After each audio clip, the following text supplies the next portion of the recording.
समुद्र मंथन दोस्तों भारतीय इतिहास और पौराणिक काल की एक महत्वपूर्ण घटना है। आप सभी लोग यह जानते होंगे कि पौराणिक काल में दानवों और देवताओं के बीच एक समुद्र मंथन किया गया था, जिससे अमृत और विष दोनों ही निकले थे। हिंदू पौराणिक मान्यताओं के अनुसार एक बार महर्षि दुर्वासा कहीं भ्रमण के लिए जा रहे थे। तभी उनके रास्ते में इंद्र अपने ऐरावत हाथी के साथ उनके सामने आ गए। ऋषि दुर्वासा इंद्र से मिलकर अति प्रसन्न हुए और उन्होंने प्रसन्नता भाव से ही अपने गले की माला इंद्र के गले में पहनानी चाहिए। तो इंद्र ने सत्ता के मद में चूर होकर उनकी माला को अस्वीकार कर दिया और उसे अपने हाथी ऐरावत के गले में डाल दिया और ऐरावत ने वही माला उनके गले से निकालकर उसे अपने पैरों पर डालकर उसे पैरों से रोंद डाला।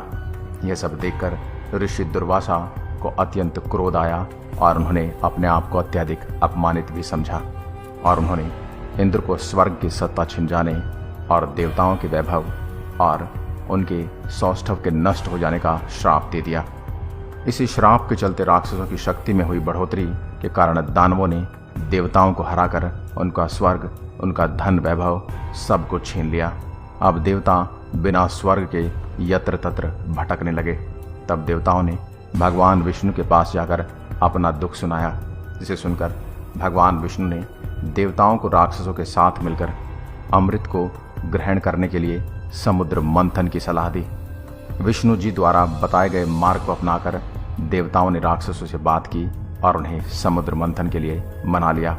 इसके बाद मंदराचल पर्वत की मथनी बनाकर और वासुकी नाग को रस्सी बनाकर अमृत की खोज में समुद्र मंथन का कार्य शुरू किया गया।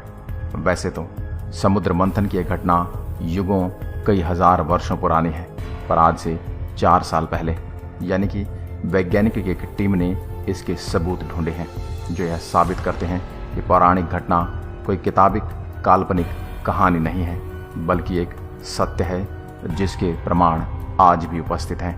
वैज्ञानिकों द्वारा दक्षिण गुजरात के पिंजरत गांव के पास समुद्र में वही मंदराचल पर्वत खोज निकालने का दावा किया है, जो युगों पहले देवताओं और दैत्यों के बीच उसी समुद्र मंथन में इस्तेमाल किया गया था। इसके अलावा परीक्षण के आधार पर इस बात की पुष्टि भी हुई है कि बिहार के भागलपुर में भी मूल मंदार शिखर मौजूद है, जिसके मंदराचल पर्वत होने का दावा किया जाता है। वैज्ञानिकों ने बताया कि गुजरात के समुद्र में मिला पर्वत बिहार के मंदाता पर्वत के जैसा ही है, क्योंकि इस पत्थर की संरचना और घटक एक जैसे हैं। दोनों ही पर्वत में ग्रेनाइट की मात्रा अधिक है और इस पर्वत के बीचों बीच नाग जैसी आकृति भी दिखाई देती है। ऐसा प्रतीत होता है जैसे ये निशान नाग के लिपटने से ही बने हों। अगर वैज्ञानिक तौर पर देखा जाए तो ज्यादातर समुद्र की गहराई में मिलने वाले पर्वत इस प्रकार के नहीं होते। सूरत के आर्कियोलॉजिस्ट मितुल त्रिवेदी ने कार्बन टेस्ट के परीक्षण के बाद यह निष्कर्ष निकाला। उन्होंने कार्बन डेटिंग से जांच कर यह दावा किया कि यह वही पर्वत है जिसका उपयोग समुद्र मंथन में किया गया था। इसके अलावा सूरत के ओपलाड में लगे पिंजरत गांव के समुद्र में 1928 में प्राचीन द्वारिका नगरी के अवशेष भी मिले थे। इस मामले की जांच के लिए आर्कियोलॉजिस्ट 800 मीटर की गहराई तक समुद्र में गए थे। तब उन्हें समुद्र के गर्भ में एक पर्वत मिला जिस पर घिसने के निशान थे। पहले यह माना गया कि घिसाव के निशान पानी की तरंगों यानी कि पानी की लहरों से भी बन सकते हैं, किंतु जब इस पर्वत के बारे में गहन अध्ययन शुरू किया गया तो इसका विशेष कार्बन डेटिंग टेस्ट करवाया गया तो पता चला कि पर्वत हजारों लाखों साल पुराना वही पर्वत है जिसके माध्यम से पौराणिक काल में समुद्र मंथन को अंजाम दिया गया था। आर्कियोलॉजिकल डिपार्टमेंट ने सबसे पहले इसके अलग अलग टेस्ट किए, जिनसे बात साफ हो गई कि पर्वत पर दिख रहे निशान पानी की लहरों से तो नहीं बने हैं। इसके बाद पर्वत के परीक्षण के बहुत सी मॉडर्न टेक्नोलॉजी का भी सहारा लिया गया। इन सब से एक बात तो स्पष्ट हो गई कि पर्वत सच में वही मंदराचल पर्वत है, जो युगों पुराने समुद्र मंथन की इस घटना का एक महत्वपूर्ण हिस्सा है और आज उस घटना को सत्य प्रमाणित करते हुए समुद्र के बीच स्तंभ की तरह खड़ा है। तो दोस्तों, ये थी कहानी मंदराचल पर्वत की, जो कि समुद्र मंथन में इस्तेमाल किया गया था।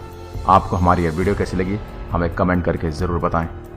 ऐसी अन्य वीडियोस देखने के लिए आप हमारे पेज को फॉलो जरूर करें और अपने कमेंट, अपनी राय हमें कमेंट बॉक्स में जरूर दें। धन्यवाद।